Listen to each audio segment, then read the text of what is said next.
Awesome. If you got your Bibles, I've got a lot of scripture I want to read through, so I'm going to like blitz through this because it's a lot. So don't be scared by the amount of words that pop up on the screen for the next minute or two. But if you're taking notes, I've got a title for my talk. It's Looking for Donkeys. That would be the title of my talk, Looking for Donkeys.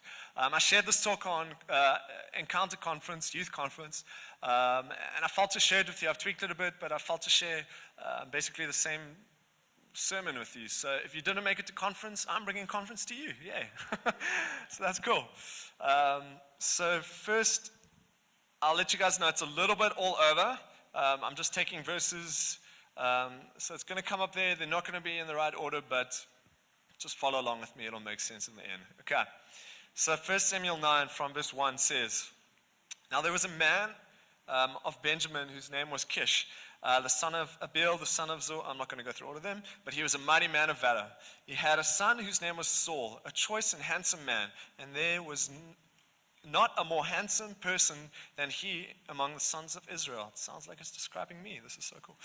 From his shoulders and up, he was taller than any of the other people. Now the donkeys of Kish, Saul's father, were lost. So Kish said to his son Saul, Take now with you one of your servants and arise and go search for the donkeys. Say donkeys. He passed through the hill country of Ephraim and passed through the land of Shalisha, I like that word, but they did not find them. Then they passed through the land of Shalim, but they were not there. Then he passed through the land of the Benjamites, but they did not find them. When they came to the land of Zuph, I like that word too, Saul said that his servants, to his servant who was with him, Come and let us return, or else my father will cease to be concerned about the donkeys and will become anxious for us. He said to him, Behold now, there is a man of God in the city, and the man is held in honor. All that he says surely comes true. Now let us go there. Perhaps he can tell us about our journey on which we have set out. Then Saul said to his servant, Well said. Come, let us go. So they went to the city where the man of God was. So they went up to the city, and as they came into the city, behold, Samuel was coming out towards them to go up to the high place. Now a day before Saul's coming, the Lord had revealed this to Samuel, saying, About this time tomorrow I will send to you a man from the land of Benjamin, and you shall anoint him to be prince over my people Israel, and he will deliver my people from the hand of the Philistines. For I have regarded my people because of their cry has come to me. When Samuel saw Saul, the Lord said to him, Behold the man in whom I spoke to you, this one shall rule over my people. Then Saul approached Samuel in the gate and said, Please tell me where the seer's house is. Samuel answered Saul and said, I am the seer. Go up before me to the high place, for you shall eat with me today, and in the morning I will let you go, and I will tell you all that is on your mind. As for your donkeys, which were lost 3 days ago, do not send your mind on them, for they have been found. And for whom is all that is desirable in Israel? Is it not for you, that for all your father's household? Saul replied, Am I not a Benjamite of the smallest of the tribes of Israel, and my family the least of all the families of the tribe of Benjamin? Then why do you speak to me this way? As they were going down to the edge of the city, Samuel said to Saul, Say to the servant that he may go ahead of us and pass on, but you remain standing, that I might proclaim the word of the Lord of you. Then Samuel took a flask. I'm actually going to stop there, but basically what happens is Samuel anoints Saul as king over Israel, and Saul becomes a changed man, and it says that he goes up and he meets some prophets, and the prophets meet Saul, and Saul starts to prophesy, and people see Saul, and they say, Who's this Saul that prophesies? Is this the same Saul? And he basically becomes a new man after being anointed by God, right? So I'll just give you a quick rundown of what happened there if it didn't make sense. But we got this guy Saul, right? And he's asked to go out and look for his father's donkeys by his father. His name's Kish. And he says, Go find my donkeys. And he goes out for days and days past. He goes with his servant, and they're looking for the donkeys. They can't find it here. They can't find it there. They can't find it anywhere. And basically, he says, Let's just give up. Let's go home. My father's going to start to worry about me more than the donkeys now. Let's get out of here. And the servant says to Saul, just wait. I know about a prophet. I know about this guy who can see into the spirit. He'll be able to tell us like where the donkeys are. Let's go ask him.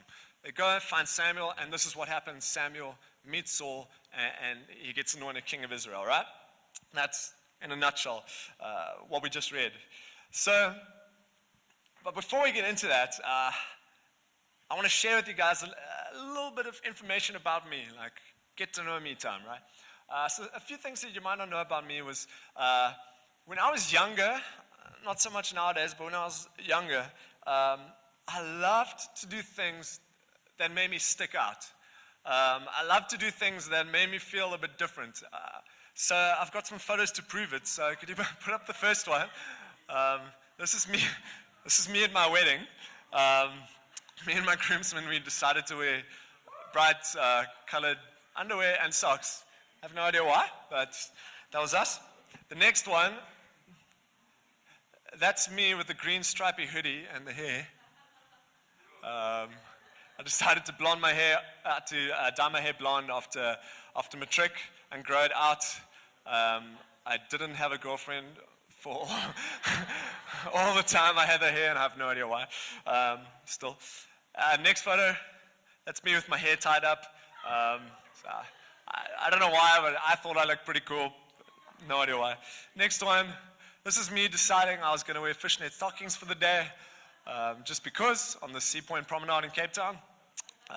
Next one, this is one of my favorite. This is me in my pink tux. I've got a pink tux. But I didn't just wear a pink tux for an event. I actually wore a pink tux at my matric dance, which is on my next photo. That's me in my pink tux in matric.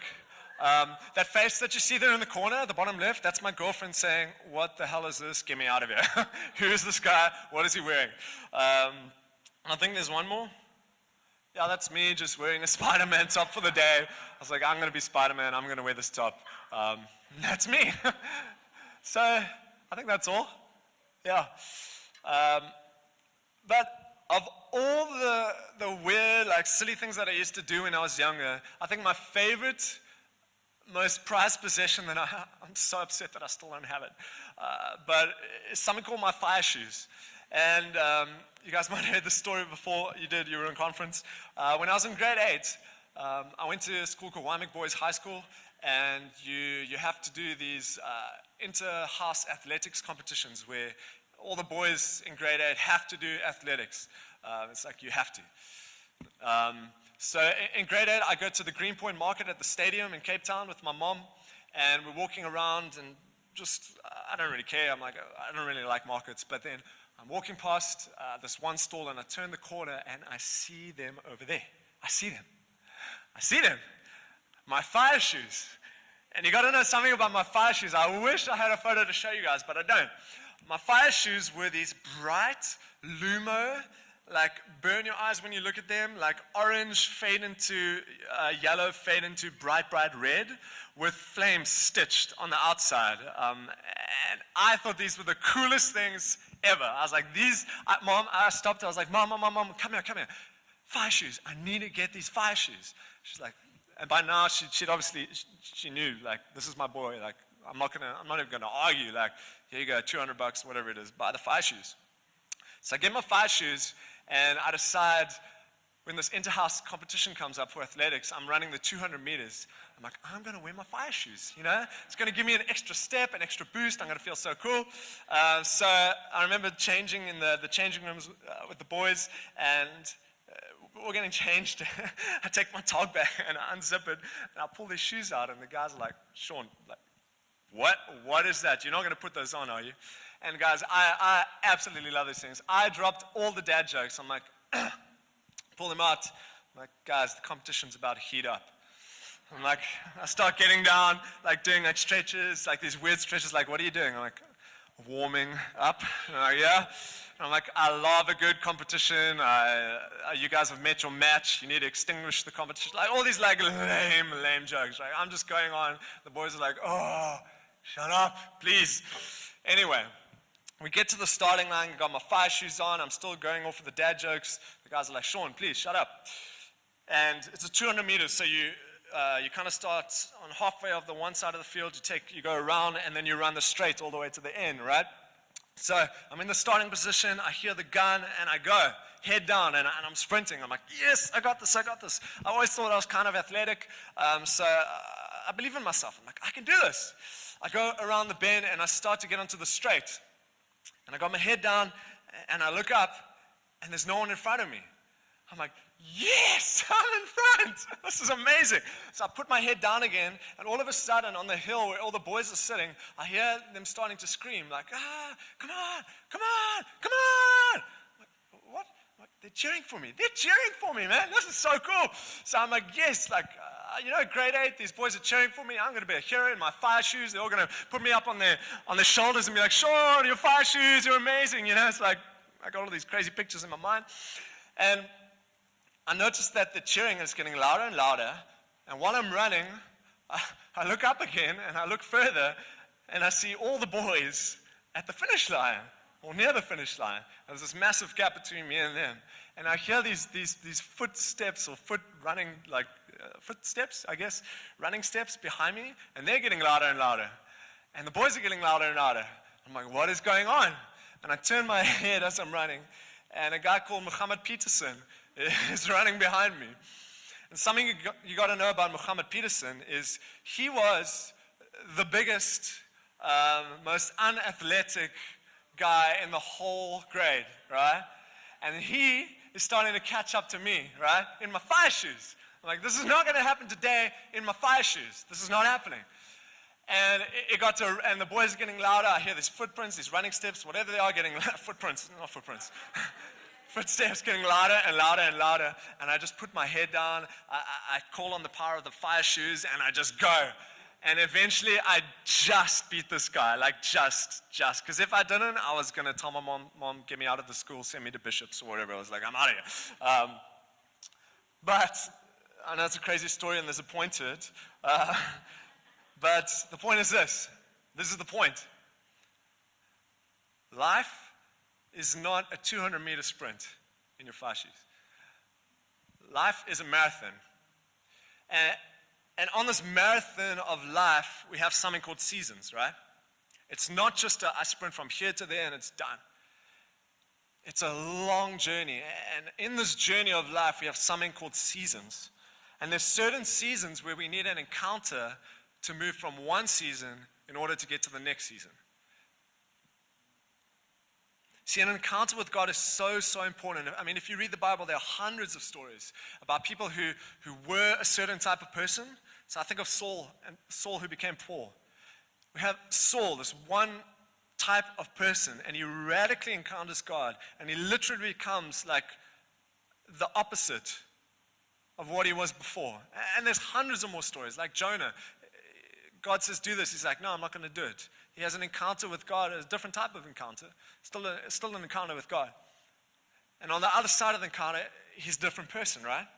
And you read your Bible and you see these stories of men and women who encounter God, and they move literally from one season in life, after the encounter, boom, into a brand new season. It's like that season over. But the encounter is the door that opens up from one season into the next. See, and we as Christians, we are meant to move from glory to glory. Amen? Like from one season to the next, it's supposed to get more and more and more glorious on this journey called life. See, and I think this is where, like millennials and my generation and the younger generation, like we really, really struggle with this. I fully believe that millennials, like we struggle with seasons. Just because we're always looking at the end. We're always looking at the finished product. We're always looking at the finish line. We're always looking at, that's it over there. Our mind is there. And we're never, not never, it's a bit harsh, but we struggle to see what's in front of us. And we struggle to learn the lessons, the life lessons, and the things that we need going through the journey that are going to help us get to there. When our minds are there, we miss out on what we need here, which helps us to get there, if that makes sense. Is that making sense, right? Like I've seen it a lot. I've heard, I talk to some people, they're like, yeah, I'm 24, like a young person, 24, relatively successful, and they're like, man, I've done nothing with my life. I've done absolutely nothing. I'm like, okay, wait, just say this again. How old are you? Like, I'm 24. I'm like, okay, you're 24, like, don't worry, like, it's okay. Like, you're still young, you're still very young, like, it is gonna get better. And they're like, yeah, I know, but I should be doing so much more with my life. I'm like, I totally understand that. But at the same time, life isn't a sprint. It's not a 200-meter sprint. It is a marathon. It is a journey. And I think somehow in our world of social media, where everything is perfect, where we're constantly looking at the finished product. I mean, we can put up anything on social media, right? Anything to make us look good. I don't know if you guys get this, but I don't put up all the bad stuff on social media. All the stuff that I put up on social media, it's all the good stuff, yeah? I want it to be the best pictures. I want it to be the best pictures of me at the right angle, with the right lighting on my face, and my hair in the right direction, right? I'll sit there, I'll take photos with me and my daughter, and we'll take 3 or 4 or 5, and then what I do, I don't post any one of them. I post the best picture, yeah? And it's this weird thing that millennials particularly, we have this idea that, and we see the world through this lens of the finished product, the finish line, and that is it. And we can't understand, and I think that it's robbed something of the church and the millennials in church of the journey and learning to be okay and content in the journey. Because I don't know if you guys know this, but God loves the journey. God is into the journey. Let me let you in on a secret. That was a tongue twister. God is into the journey. Sometimes the journey sucks. Sometimes the journey is not exciting. Sometimes the journey is tough. It's inconvenient. Sometimes it doesn't feel good. But God is into the journey. See, another thing that you might not know about me is I love to cook. I love making food. I'm not as good as Julian. If anyone's had food with Julian, I'm nowhere on that level. But I think I'm pretty good. I'm you get that basic bachelor level where it's egg on toast and spaghetti and meatballs in a can. I'm 2 or 3 rungs up, okay? I do most of the cooking at home, and I absolutely love it. And it all started when I came back from the States, and I took up a waitering job. And I didn't have any waitering experience before.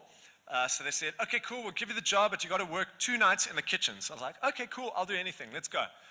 And what they did is they put me on deep frying duties. So for 2 nights, and restaurants, a lot of chips go through a restaurant in 1 night. So I literally just sat there, putting the potatoes through the machine, boom, and throwing them into the deep fryer and taking them out. Same thing, over and over for 2 nights in a row.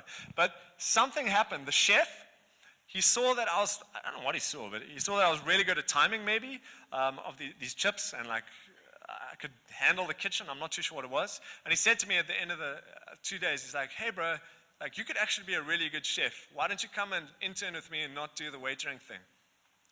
And naturally, because I'm so humble, I went home and told Kelly that I'm the new Jamie Oliver, right? I was like, babe, watch out, Jamie Oliver coming through. I'm going to start cooking. I'm doing all the meals. Stand back. But I love cooking. When people come to the house, we love to entertain them, and I love this. I sit them down at the table. We have a great conversation, and I'll pull out the meal from the oven, and I'll put it on the table, and everyone will tuck in, and we're having great conversations, and they'll eat the food, and they'll say, oh, Kelly, this food's amazing. And that's when I go, no. I made that. And they go, you see that face right there? I live for that. I feel so much satisfaction with that face that, I'm yeah, you didn't think I can cook. I can cook. So I absolutely love it. It brings me joy.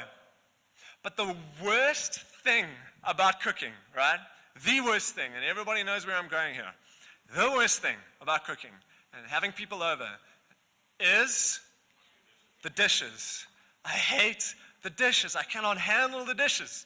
See, now we've been blessed with a dishwasher, but before we didn't have a dishwasher, and we used to take it in turns, and Kelly was very clever. When it was her turn, she would just get them done. Me, I procrastinate a lot, so I would sit for 2 or 3 days, and then they pile up, and I would just get irritated because I got a pile of dishes, and I'm like, I hate dishes. I hate them. And there's a point to this too. Got a lot of stories today. I absolutely hate them. But we all at some point in our life have to do the dishes. We all have to do the things that we don't want to really do or we don't enjoy doing. The truth is that we'd rather be doing something else. You see, there's something about doing the mundane that God is attracted to. There's something about doing the stuff that nobody else wants to do that attracts the heart of God. See, when I do the dishes, I might absolutely hate it, but what happens afterwards? Kelly comes to me and she's like, hey babe, thank you so much. Like, I feel so appreciated. Like, I feel like you hear my heart. You know that when I have a clean house, like, I feel really loved. I feel really appreciated. Thank you. I love you. Kiss, kiss. Mwah, mwah. Yeah. And what I want to share with you, just quickly, I won't take too much of your time, but just 3 points from this, from that 1 Samuel story that I read out to you. And the first point is this: it's all about learning through the journey. It's all about learning to see God in the mundane. That's what I want to talk about. It's a different kind of sermon tonight. First one is this: doing the mundane things. God is attracted to the mundane. If you guys don't know what the word mundane means, it means lacking interest or excitement. It means dull. I remember doing a youth camp one year, and I shared this talk, and I spoke about the word mundane and finding God in the mundane. And I was like, hey guys, like, do you guys know what the word mundane is? And I taught them, I was like, it basically means boring. And I was like, you got it? And they're like, yes, got it. And the next night, my pastor came to preach, and he started talking about a mandate. And our mandate is to go out and preach the gospel. So he's like, he's preaching, and he says, do you guys know what the word mandate means? And a little guy from the back of the hall shouts, boring! It's like, oh, this is embarrassing. The youth pastor's teaching the teens to be disrespectful to the pastor. This is great. It was terrible. I don't know why I told you that story, but anyway. But God is attracted to the person who can do the things that nobody else wants to do or don't seem important. If you want to see God move in your life, be willing to do the things that no one else wants to do. You see, everyone wants to do what feels good, right? Everyone wants to do the things that feel good. Everybody wants to be part of the movement where it's all happening and everything's going, where it's all easy to serve. But what about when it's tough? What about when you don't have those good feelings? Like, what do you do in those moments? You see, I would always know, at my previous churches, I would always know who the leaders were in the youth group by doing this. So at the end of a conference, for instance, or an event, there would be a bunch of them just chilling on a table, like watching YouTube videos or whatever it is.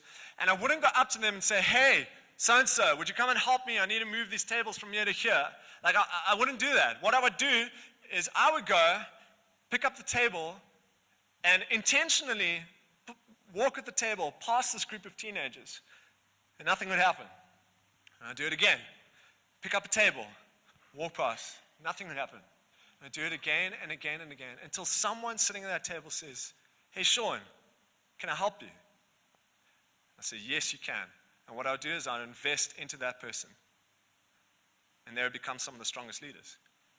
Why? Because they understood that there's something important in doing the things that nobody else wants to do. See, if you're willing to do the things that nobody else wants to do, you'll eventually do things for God that nobody else can do.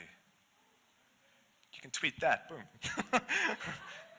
So when your spouse asks you to wash the dishes, when your parents ask you to wash the dishes, clean your room, take the trash out, when your boss says, do this like menial, boring work over and over and over again every single day, and you're stuck in that place where you're like, this is boring, I don't know why I'm here, this makes no sense, this is so mundane and dull and not exciting.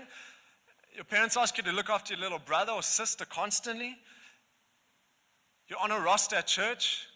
They need people to make tags for children as they come in. They need people to set up chairs or set down chairs. Like, it's all boring stuff, right? But if you guys don't realize, and if you don't see properly, what is actually happening is in those moments, in partnering with the mundane, you're actually going through leadership 101. That's what's happening. The fastest way to grow as a leader, to grow as a Christian, is to partner with the mundane. Is to like get into the mundane, the dull, the not exciting things, the things that nobody else wants to do. Like, we all have dreams and desires to be on stage and hold a microphone. Like, not all of us, but you get what I'm saying. Like, it's easy to want to do the stuff that looks attractive. And we've got a generation who feel like they can only find significance in significant things. See, where in the kingdom, significance is found in looking for the insignificant things. That's it. You can react. I'm not scared. See, Saul was looking, and this is where I'll get back to the verse. Saul was looking for his donkeys, his father's donkeys. This is not the most glamorous way for God to meet a future king. But because Saul was obedient to his father, he was willing to do something that wasn't the most exciting. God met him in that place. He met him in the place of the mundane. I want to say to you, your work, it might not be the most exciting place, but it's where God needs you to be. Your university, it might not be the most exciting place, but it's where God needs you to be. Your school, it might not be the most exciting place, but it's where God needs you to be. Your boss telling you to do the same work over and over and over again, and you're like, why am I here? This makes no sense. It's where you need to be. God will meet you in that place.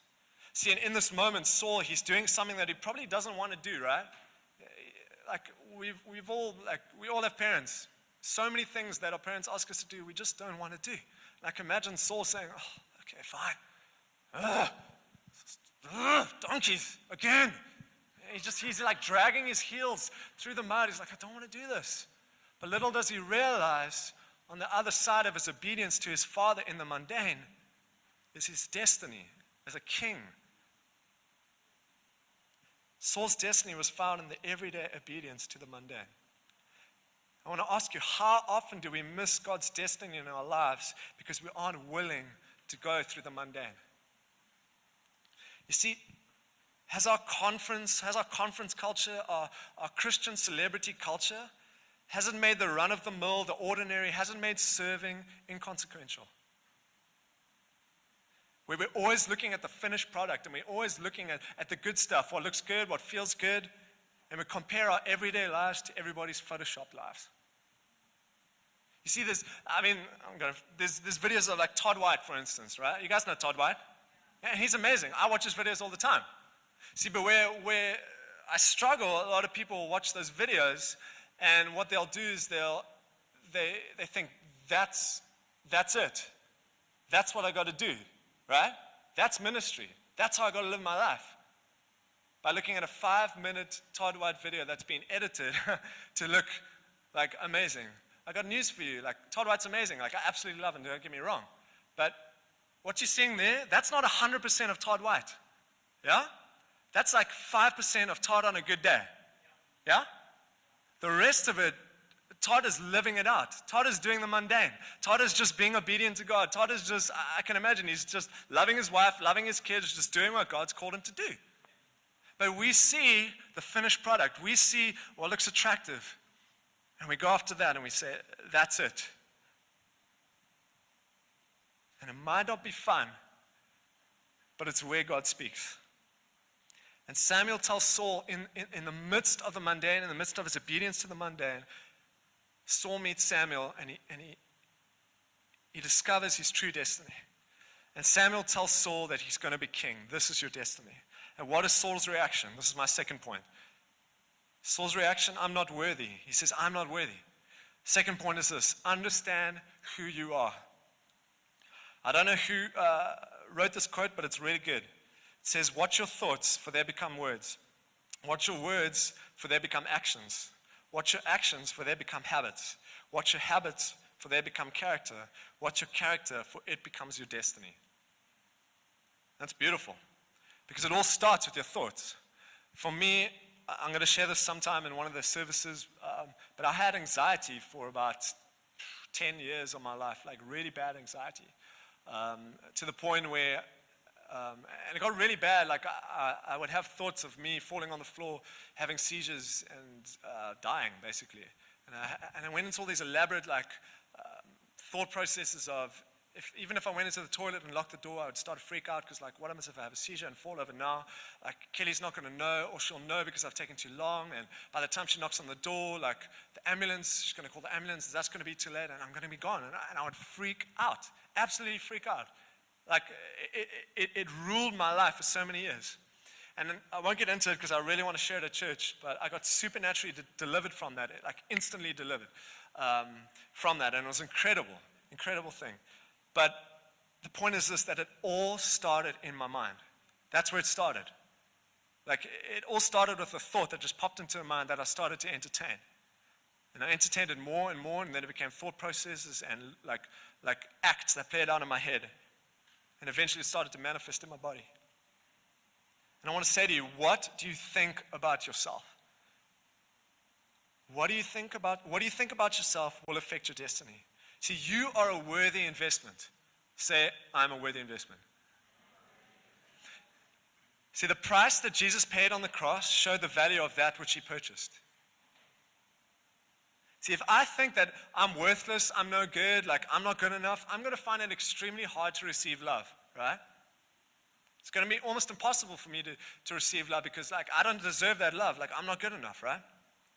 And so many Christians think like this. They struggle to receive love from God because of that thinking of I'm not good enough.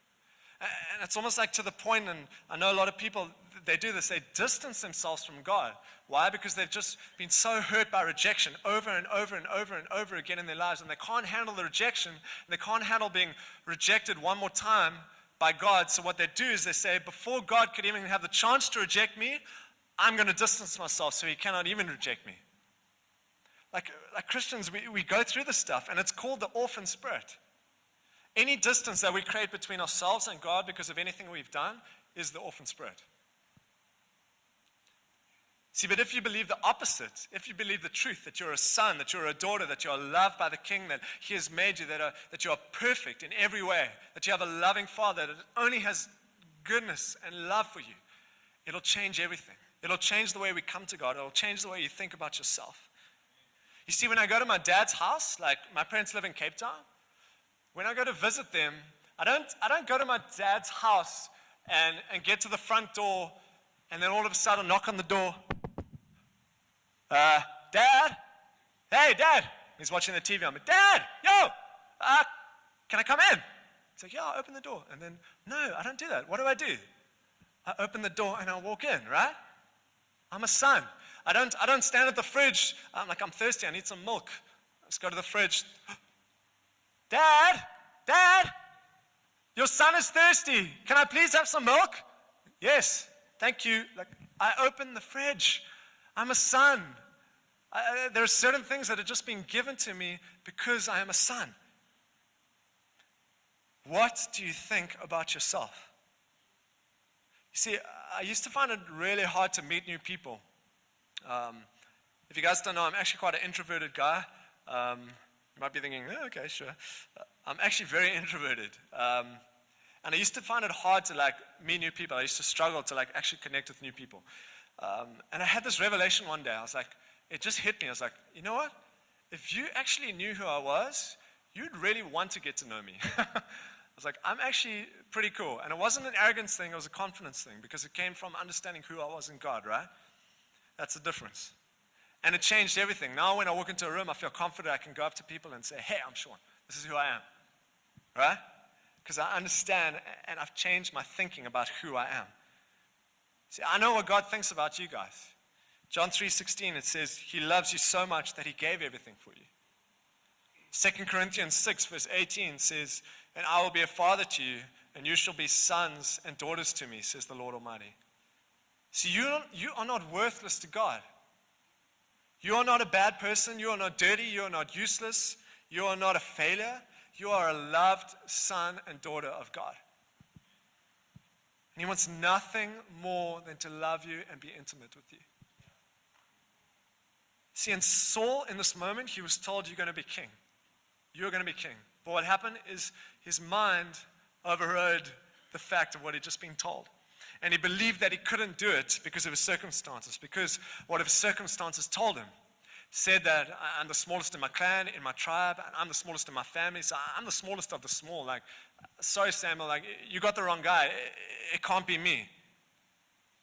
And I want to say, like, how many times does God want to do something significant in our lives, but because of circumstances around us and our thoughts and what we believe about ourselves, we say, God, I know you want to do that thing in Durban. I know you want to change my school. I know you want to change my workplace and my family. But like me, like I got this. Like I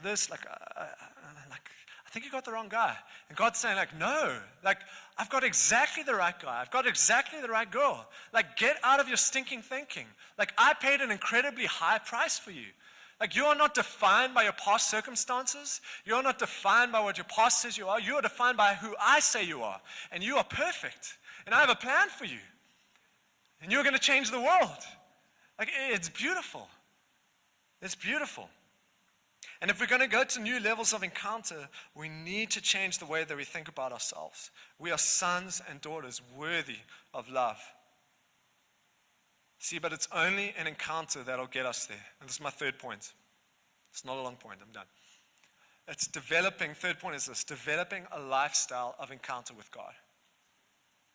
See, one thing that'll take you to new levels is an encounter with God. One thing that'll take you from one season into the next is an encounter with God. Saul had an encounter with God. The Bible says that he was a brand new man after his encounter. I remember I got so many stories of encounters just going on camps and just being rocked by the presence of God, and like just, I don't have time to go into them, but like incredible stories of encounter and how the encounter was great. It was amazing. But what was even more amazing is how I was a changed person when I got up off the floor and went back to my youth group and prayed for the sick just like I used to do before. But now that I encountered God, I'd pray for them and something would happen. Now when I spoke to people about Jesus, it wasn't all this religious like garbage that would come out. It was like a beautiful like compassion and love that just poured out of me for people. And people would get saved and people would get touched.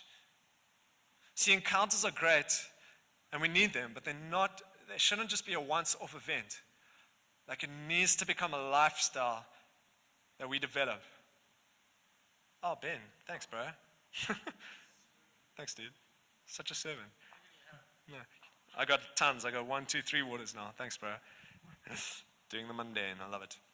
But how do we, just my last few points, how do we move to an encounter lifestyle with God? How do we move from just going from one conference, boom, to the next conference, to the next service, to the next guest speaker who's in town, and we all just follow all the encounter-driven events that go on in our city, right? How do we move from that to living out an encounter lifestyle within our heart? It's understanding that Jesus gave everything for us, and he requires us to give everything to him. That's where it starts. You see, God gave everything for us. He gave us Jesus. And he requires everything from us. He gave 100% and he requires 100%. You see, God wasn't sitting in heaven and seeing his children and saying, man, I love them so, so much. I need to give them 10% of myself. Who represents 10% of me? Jesus. You represent 10% of me. Come. I'm like, no. He gave everything. Jesus represented 100% of the Father, and he gave that for us. Everything. And the only requirement is that we would give 100% back to him. 100%. That my life wouldn't just be, I'm on fire for God here, and as soon as I leave those doors, like I'm back to how I was. That your life would be 100% for God every single day in every single circumstance. And one thing that we need to do is we need to get off this roller coaster of emotions and spiritual like highs and lows. See, that's not it shouldn't be the normal Christian life. You should encounter God in such a powerful way that it changes you forever. And it changes you that you start to develop a lifestyle of encounter. See, it's having a revelation that God is madly, madly in love with me. That's where it starts. I give 100% to him because I realize that he is 100% madly, crazy in love with me. And it changes something inside of you, and you start to burn out of passion and not obligation. See, my responsibility as a Christian is to stay in a place where I'm constantly encountering the love of God in my life, not just jumping from one conference to the next, or the next guest speaker who rocks up in town.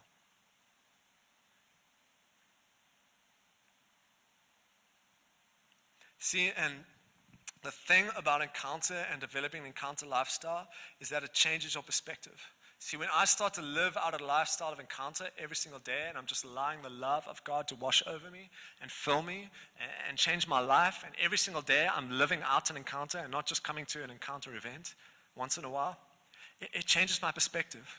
And what happens is I start to see the value in the mundane. I start to see things that other people can't see. I start to see that someone needs help over there. Nobody else is seeing it, but I see it. I start to see with the eyes of God. I start to see with the heart of Jesus. I start to see things. And it moves me into action. And when I move into that action, what's happening? I literally step into my destiny like Saul did. It's not about running after encounters. And encounters are great, don't get me wrong. I absolutely love them. But it's developing an encounter lifestyle. Because when we do, it changes our perspective.